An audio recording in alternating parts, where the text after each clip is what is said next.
I was in the middle of arranging the final invoice for the florist, $3,800 for peonies, orchids, and seasonal tulips, when the email popped up. Subject: Wedding Attendance. From sophie.collins@outlook.com to margaretk52@gmail.com. Time: 11:03 a.m. Hi Mom. I hope you understand this isn't personal, but after talking to Bryce and his family, we've decided it would be better if you didn't attend the wedding in person. You can watch the live stream we're setting up for extended family. The decision is final. Thanks again for helping with the budget. It means a lot. Sophie. I stared at the screen for a full minute. My hands were trembling, but not from anger. Not yet. It was for my daughter, my only daughter. The same girl I held through asthma attacks and algebra breakdowns. The one I walked to school until she told me she was too old. The one I drove across 3 states to drop off at college. The one I helped plan her wedding for the past 10 months. And now, she didn't want me there. Not because I'd done something unforgivable. Not because I'd yelled, cursed, or threatened to wear white to her wedding. But because Bryce, her fiancé, and his prim, cold-blooded family decided I wasn't appropriate to attend. And Sophie agreed. I read the email again. Thanks again for helping with the budget. $30,428. That's what I'd contributed, line by line. I knew because I kept a spreadsheet. The photographer. The venue deposit. Her gown. The monogrammed cocktail napkins. I was nothing if not thorough. That was my problem, wasn't it? I didn't scream. I didn't call her. I didn't even cry. I just closed the laptop, walked to the kitchen, and poured myself the tiniest sip of white wine, barely enough to taste. Then I sat down on the back porch and stared at the garden I had planted the summer she left for college. Tulips, just like the ones she picked for the wedding I wasn't invited to. 10 months earlier. When Sophie got engaged to Bryce, I tried. I really tried. He was cold. Always correcting her. Laughing at things she said in front of me, like she was a silly child. But I told myself, maybe I'm old-fashioned. Maybe I'm just protective. They met in grad school. He was from an old money family up north, the kind that held dinner parties with full place settings for appetizers. His mother Lorraine wore pearls to brunch and once asked me, without blinking, if I grew up on a farm. I didn't. I grew up in a 2-bedroom house with 3 sisters, a hard-working mother, and a father who dropped dead of a stroke before I graduated high school. Still, I smiled. I swallowed my pride. For Sophie. When I should have known. Looking back, I see the red flags. Like when they had their engagement dinner and didn't let me give a toast. Or when Lorraine took over choosing the invitations and told Sophie to gently discourage too many guests from your mom's side. Sophie looked guilty. But she never stopped it. I kept giving. I paid the deposit on the venue, $5,000. I handwrote 76 RSVP cards because Lorraine thought typed ones felt cold. I ordered 200 personalized candles as wedding favors. My living room smelled like sandalwood for weeks. I wasn't just the mother of the bride. I was the unpaid project manager, the emotional shock absorber, the human wallet. But the moment that truly broke me? The second dress fitting. Sophie stood on the platform, radiant in her silk mermaid gown, lace falling from her shoulders like a dream. I whispered, "You look like a queen, sweetheart." Bryce's mom, who had arrived 20 minutes late, gave a tight smile and said, "Well, let's hope her behavior matches the look." Sophie didn't defend me. She just looked at the floor.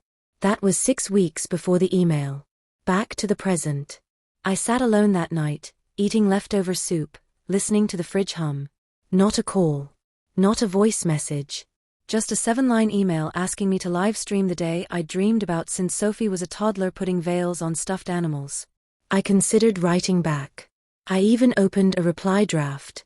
I typed, "Dear Sophie, thank you for your honesty. I understand completely." Then I deleted it. I didn't need to give her closure. Not this time. Because the more I sat in silence, the more I realized. This wasn't sudden. This was just the final confirmation of something that had been happening for years. I'd allowed myself to be gradually erased.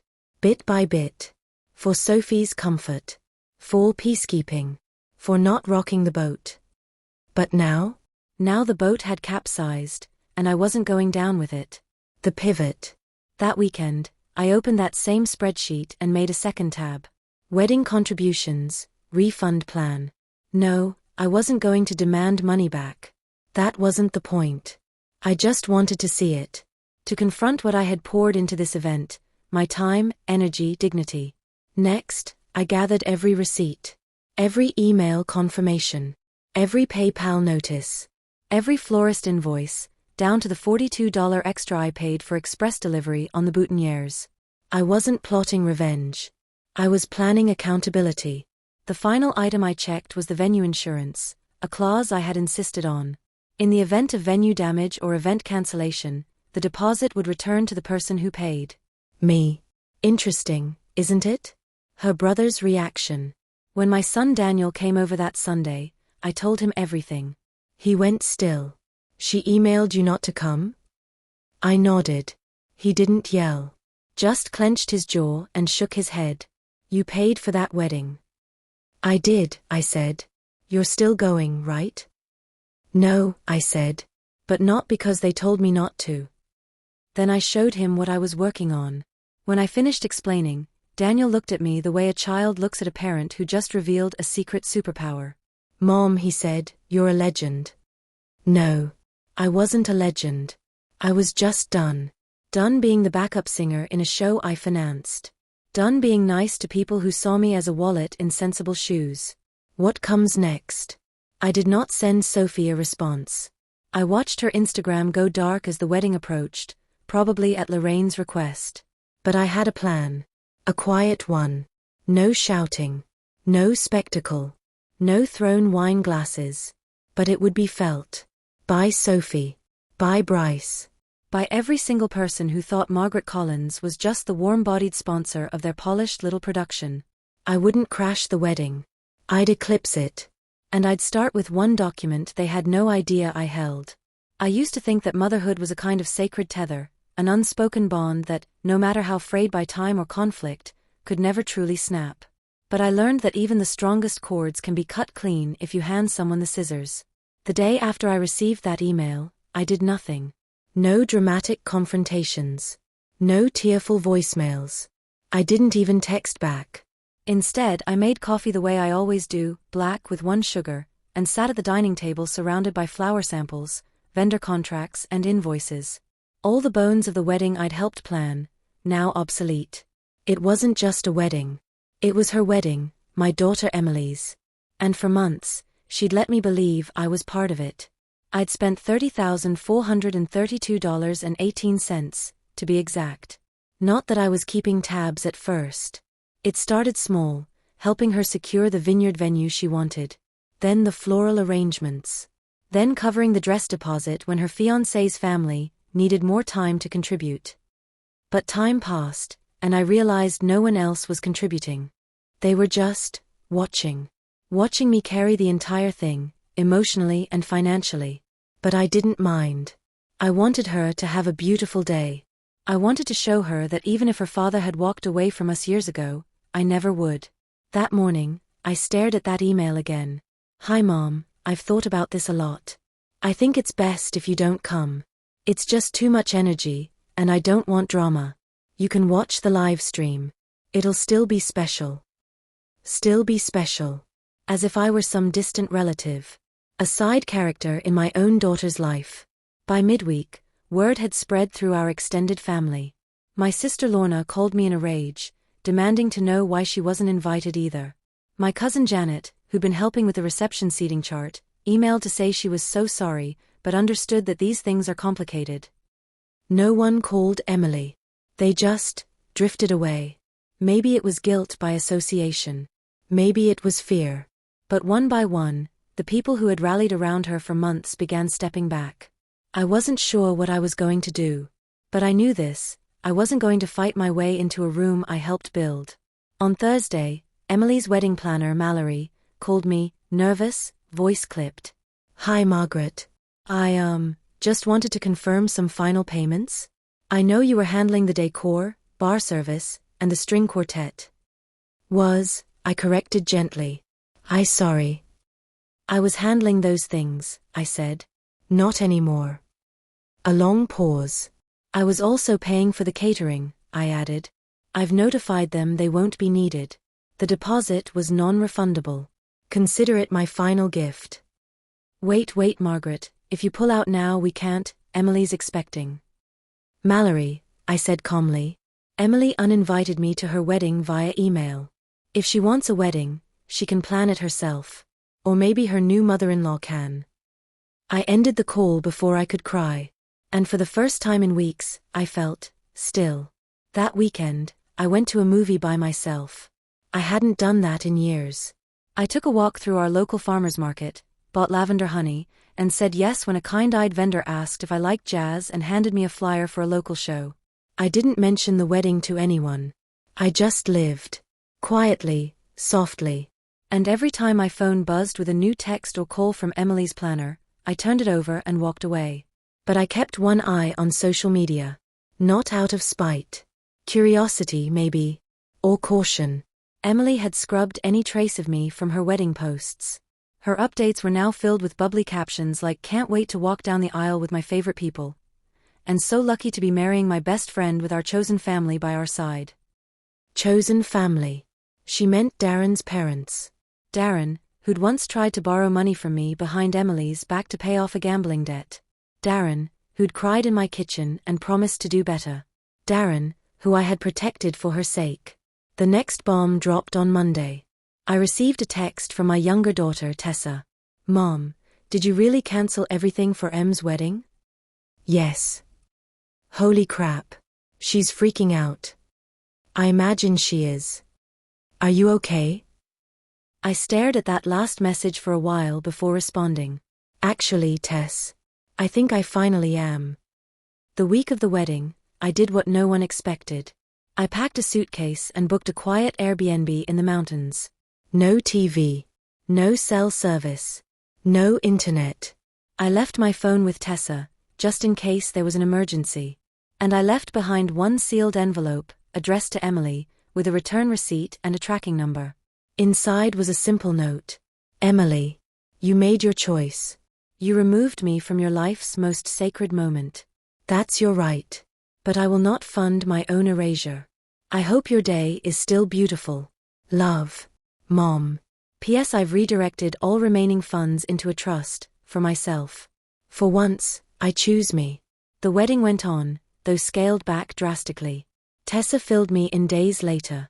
Only 40 guests showed up. The catered reception turned into a potluck when no formal meal arrived. The venue was changed last minute to a local community center because the vineyard refused entry without final payment. The string quartet never showed. Neither did the DJ.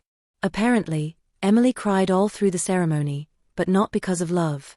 Because she'd built her castle out of other people's bricks, and forgot to check if they were still holding it up. I didn't return home for 2 weeks. I wrote in my journal every morning. I listened to music. I lit candles and sat with my breath. I felt the decades of being the default, the fixer, the wallet, the doormat, all lift, one layer at a time. And when I got home, I found something waiting for me in the mail. It was a small envelope. Inside was a photo from the wedding, Emily and Darren, standing under a crooked arch of fake flowers in the community center gym. On the back, Emily had written 4 words in pen. Was I really wrong? I didn't respond. Because I wasn't interested in guilt. I was interested in peace. And peace had finally come home. I should have known that a boundary drawn in the sand would just be trampled by those who'd never respected it to begin with. For a moment after that email, silence wrapped around me like a weighted blanket. No calls. No messages. No apologies. Just emptiness. Until the phone rang. It was my sister, Anne. "Margaret," she began, voice dripping with forced cheer. "I heard you're not going to the wedding. That can't be right, can it?" I stayed quiet. She continued, "I mean, you're her mother. You raised her. Paid for half of this whole circus. She can't just uninvite you." "She can," I replied. And she did. And paused. "You don't sound upset." "That's because I wasn't anymore. I was something worse. I was numb. She said it would be better for everyone if I watched from home, I said softly, almost daring myself to cry. But nothing came. Oh honey, and sighed. That girl doesn't know what she's doing. Maybe this is James's influence. I didn't argue. I just listened. And tried to fill the silence with sympathy, but I could feel the undercurrent in her tone. The same unspoken judgment I'd lived with since my divorce. Margaret the pushover. Margaret the martyr. Margaret the woman who gave too much and asked for nothing. They pitied me. But none of them ever stopped me. That night, I watched the wedding planner's final invoice ping into my inbox. $29,842.76. Paid in full. No refunds. No thank you. The Livestream link came a day later. Sent without a subject line. The wedding day. I didn't wear black. I wore soft blue, the same shade I wore when I held her the day she was born. I didn't sit on the couch. I didn't cry in bed. I sat at the vanity and did my makeup. Light blush. Rose lipstick. The earrings she used to love playing with as a child. I set up the live stream on my laptop. No one called. No one checked in. And then it began. The chapel was gorgeous. The aisle was lined with lilies, her favorite, and mine. I saw my ex-husband beaming proudly, arm linked with Emma as he walked her down. I saw my son standing awkwardly off to the side. I saw the bridesmaids. I saw James. What I didn't see was one seat reserved for me. Not even in the back. She never looked at the camera. Never acknowledged the thousands of dollars I poured into that day. Never hesitated to cut me out of it entirely. Until the photographer pointed toward the laptop. Emma looked dead into the lens. And smiled. A cold, polite, practiced smile. The kind she used for interviews. Not for me. I closed the laptop. The call that came too late. 3 days after the wedding, my phone lit up. Unknown number. I let it go to voicemail. Hi Mom. It's me, Emma. She paused, breath catching. I guess you're not picking up. I just wanted to say thank you. For everything. The wedding was amazing. Everyone said it was perfect. Another pause. And I know it probably hurt that I asked you not to come. But I needed it to be about me. About starting new. And I didn't want the drama. James was worried you'd make things emotional. I was just trying to avoid conflict. Conflict? I thought. I hadn't raised my voice once. I hadn't fought. I hadn't even asked for a single thing in return. I hope you understand. I'm sorry if it was harsh. But I really do love you, Mom. I'll call again later. Click. I sat there, phone in hand, remembering every ballet recital I drove her to. Every late night I stayed up sewing costumes. Every time I told her, don't worry sweetie, I'll handle it. I had handled it all. And now, I was expected to understand? The shift. And came by the next week with leftover favors from the wedding. They said to give these to you. Thought you'd want a keepsake. Inside the box was a thank you card. Not handwritten. Not addressed. Just a generic printed message. Thank you for making our day so special. Emma and James. I almost laughed. That night, I opened my storage box, the one tucked away in my bedroom closet. Inside were documents. Receipts. Emails. And a file I hadn't looked at in years. The deed to my parents' cottage by the lake. Emma always thought I sold it. She always dreamed of honeymooning there.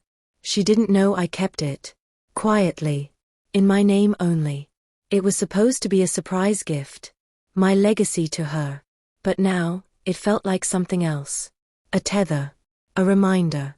A line that she had crossed. I pulled the deed out and stared at the signature.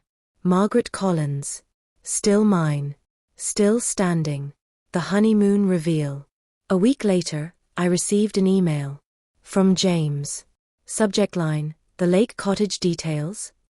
The message read, Hi Margaret. Emma mentioned you'd be leaving the lake house key under the garden rock like we discussed. Just wanted to check in on the date. Our flight lands Tuesday. Thanks again for the incredible gift. Best. James. Gift? My blood ran cold. She hadn't even asked. She just assumed. Took. Like always. I didn't reply. Instead, I drove to the cottage. The flower beds were overgrown, the dock half-rotted. But it was still ours. Still peaceful. And still very much under my name. I walked through each room. Memories echoing against every wall. And then, I locked the doors. I didn't leave the key under the garden rock. I changed the locks entirely. I sent a single email to Emma. Subject, correction. Emma. I was not aware the lake house was being gifted. It is not. Your honeymoon plans will need to change. Mom. No explanation. No anger. Just fact. The next day, my phone exploded. 10 missed calls. 3 voicemails from Emma. 1 from James. 1 from my ex-husband. I ignored them all. When you're finally done being quiet. I wasn't being petty. I was being honest, for the first time in years. When someone shows you how little they think of you, believe them. And then act accordingly. And called me again that evening. Margaret, are you really denying them the cottage? I'm not denying them anything, I said. I'm just not offering it anymore. She paused, stunned. You sound different. I am. I never watched the live stream. Not 1 second. And no, I didn't cry that day. I had already done my mourning weeks earlier, in the silent hours of the night when no one else was awake to see my heart breaking. But that morning, as I stood on my back porch with the birds chirping and a cup of coffee in my hand, I realized something. For the first time in 26 years, I wasn't planning around my daughter's needs. I was existing for me. Still, silence wasn't easy. Everyone expected me to be there. My sister called 3 times that morning. You're really not going? She pressed. I answered gently, she asked me not to. She didn't ask, Margaret. She told you. Like some executive decision. Like you're the help. There was venom in her voice I hadn't earned, but maybe my daughter had. The family had gotten wind of the situation. And while Liv had only given a vague reason, Mom's too controlling, it didn't take long for everyone to realize something wasn't right. Still, I didn't speak against her. Not once. I didn't tell them how she used my money, my time, my hands, my storage room, my SUV, for 10 months, while gently distancing me emotionally the entire time. I didn't tell them about the email. Or how I found out that she had given my seat at the wedding to her stepmother. Or how she never introduced me once during her bridal shower as the woman who raised her after her father left. I didn't say a word. But they noticed. My niece, Juliet, texted me that afternoon. Aunt Margaret, why are you not in the wedding photos on Instagram? You planned everything. I replied simply. I'm not there. But thank you for thinking of me. It started a ripple. Cousins started asking. My best friend Lynette was furious when she found out. Even one of Liv's high school teachers messaged me to ask why she hadn't seen me in any ceremony footage. And I still stayed silent. But silence, it turns out, can be its own kind of storm. I got my first real hint that Liv was uncomfortable when she called me 2 days after the wedding. It was the first call I'd received in weeks. I let it ring twice before answering. Not to be petty, but because I had been watering the roses and didn't feel the need to rush anymore. Hi Mom, she said, her voice clipped. Hi Olivia, I replied calmly. There was a pause. Then, so, the wedding went beautifully. I'm sure you saw it. No, I said simply. I didn't watch. Another pause. This one longer. She didn't know how to respond. Finally she muttered, oh. Well, I just assumed. You said not to come, I reminded her. So I honored that. You didn't even want to see me get married? It wasn't a question. It was an accusation. But I wouldn't take the bait. I wanted a lot of things, I said softly. But we don't always get what we want. She huffed through the phone. Why are you acting like this? And that's when something clicked. Liv wasn't calling because she missed me. She was calling because she was uncomfortable. Because other people were asking questions. Because she thought if she could manipulate the narrative, she could save face. But this time, I wasn't playing along. I'm not acting like anything, I said evenly. You made your decision. I'm just living with it. She hung up. And I went back to pruning the lavender. Over the next few weeks, the narrative began unraveling. Turns out, her new in-laws had taken over the wedding at the last minute. They'd always disapproved of me, though they never said it to my face. Polite Southern folks with sugar-coated insults. They thought I was too independent, too opinionated, too much of a presence. I was the woman who raised Liv single-handedly while working 3 jobs. But to them, I was the mother they wanted written out of the picture. And Liv? She obliged. But family has a memory. And people talk. The wedding photos, the live stream footage, the missing pieces, it all raised eyebrows. And while I said nothing, others didn't. Juliet posted an Instagram story tagging me directly. Fun fact, my Aunt Margaret designed the centerpieces, picked the venue, paid for the dress, and wasn't even invited. Weddings reveal character. It got shared over 400 times. Even the caterer, who knew me well, shared a photo of one of the menu boards with the caption, "Crafted with love and paid for by a client with more grace than she was shown." It wasn't revenge. Not yet. But it was truth. And Liv wasn't ready for it. A week later, I got a message from Liv's husband. Yes. Him. "Hi Margaret. I know there's been some friction. Olivia's under a lot of pressure. We'd love to talk things out and move forward. Maybe dinner sometime soon?" I stared at the message for a long time. He had never once called me during the entire engagement. Never thanked me for the money. Never invited me to family discussions. Never asked what I thought about anything. But now? Now that people were talking, and Liv's image was on the line? Now I was worth a dinner. I didn't reply. Instead, I got in my car and drove to the small town just outside Atlanta where my sister lived. Why? Because 6 months earlier, my sister had given me a piece of advice I hadn't forgotten. Margaret, don't just give. Own something. Have something that's yours when this is all said and done. So I did. I had her draw up a contract.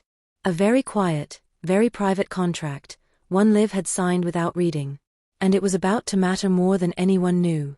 The morning after the wedding live stream, my phone was still silent.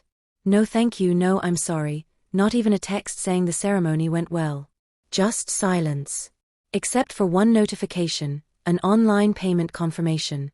The final wedding invoice for $4,380 had been charged to my account overnight. Apparently, even while I was being uninvited, I was still expected to pay. I sat at the dining room table, numb. The same table where Ellie used to sit cross-legged, drawing princesses on napkins with crayon while I cooked. The same table where I once cut up apples and spoon-fed her yogurt through chickenpox. Now I was just a silent ATM with a high tolerance for humiliation. Until a voice inside me whispered, enough. 3 days later, I filed a claim through my bank to dispute all unreleased wedding expenses, including the venue's final payment and vendor costs that hadn't yet been fulfilled. I had records. Emails.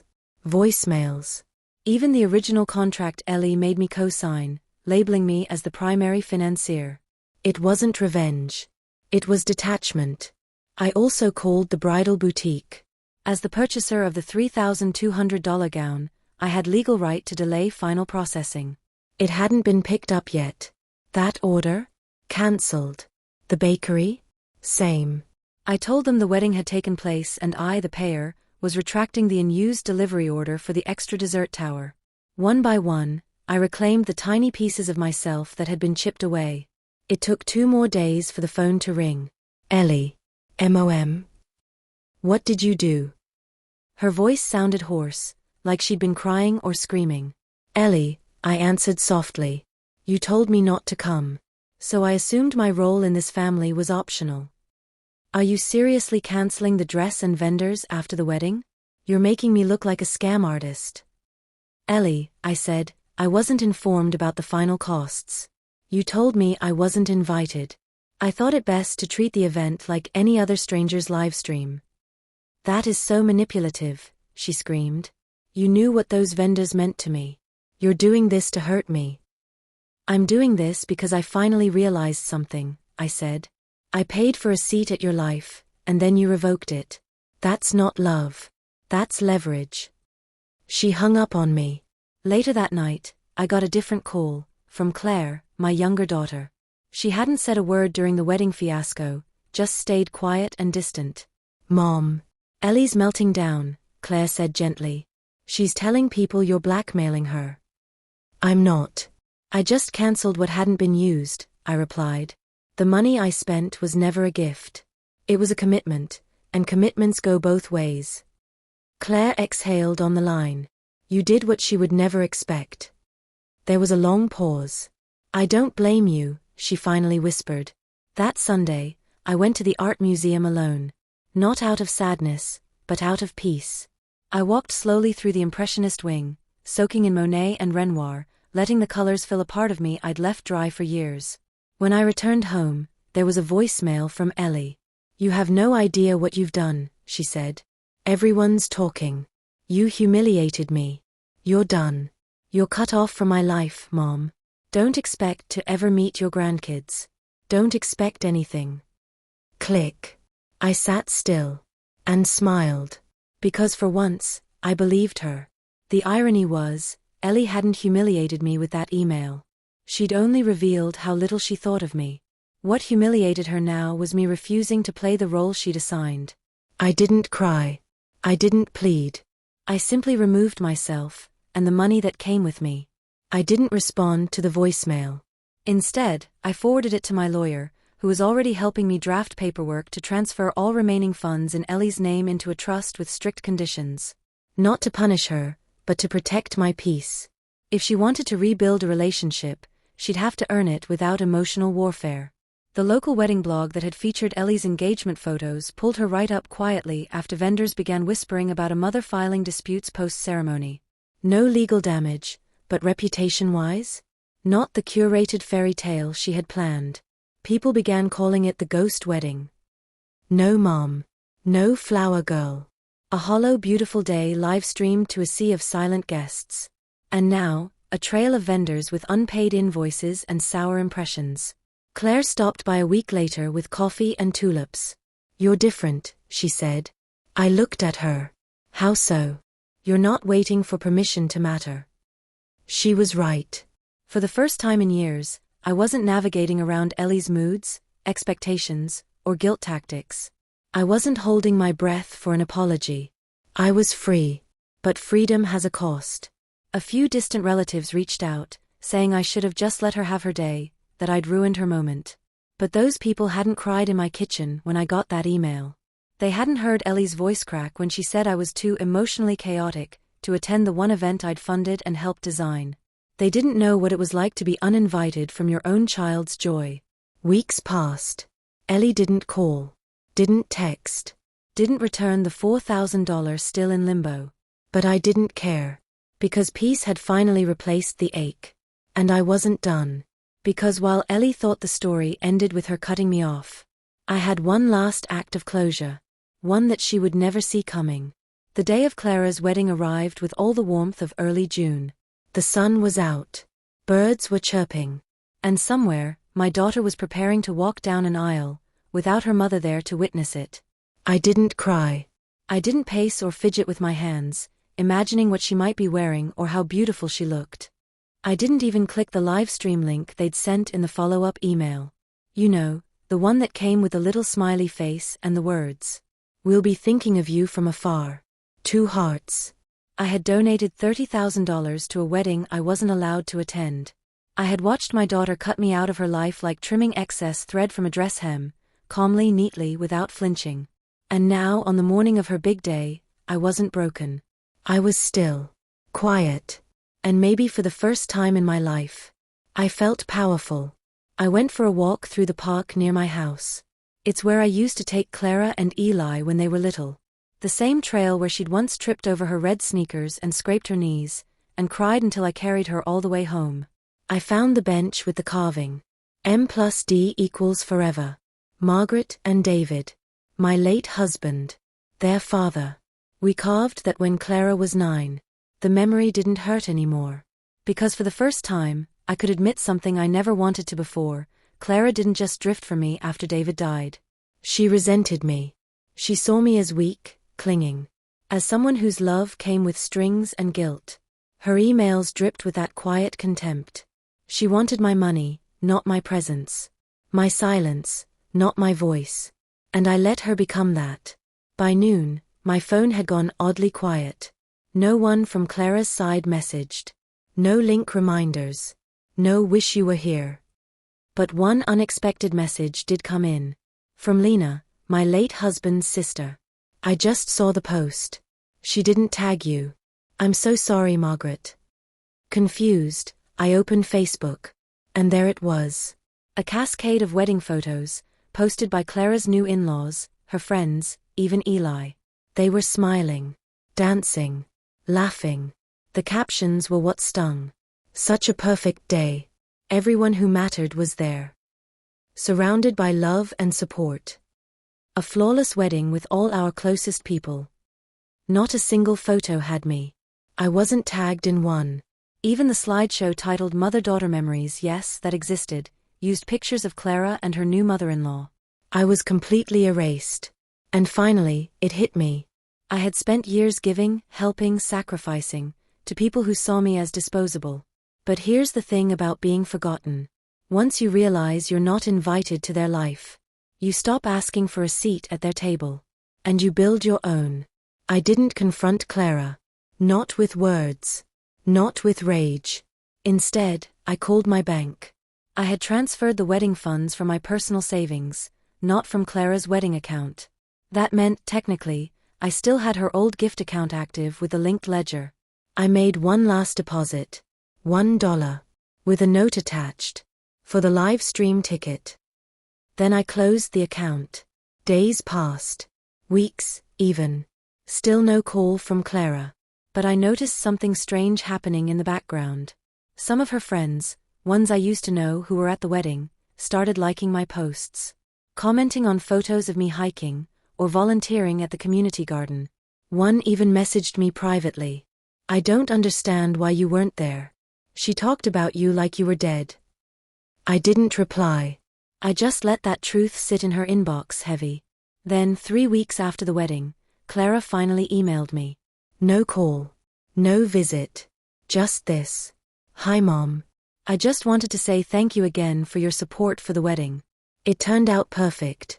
Also, I noticed the live stream link expired and you didn't watch. We were a little disappointed. I hope we can reconnect sometime soon.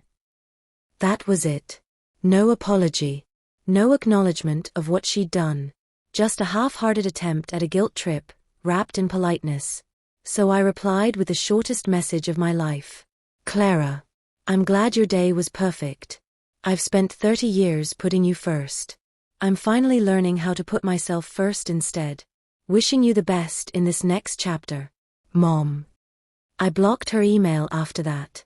Epilogue, 1 year later. I moved to the coast.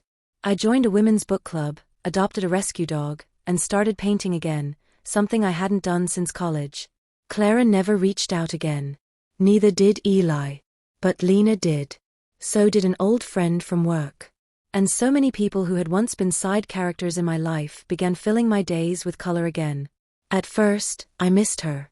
But over time, I missed who I thought she was, not who she became. And when I think back to that email, "Don't come to my wedding," I no longer feel rage. I feel freedom. Because I know now. I didn't miss her big day. She missed mine. The day I finally remembered who I was. The day I chose myself.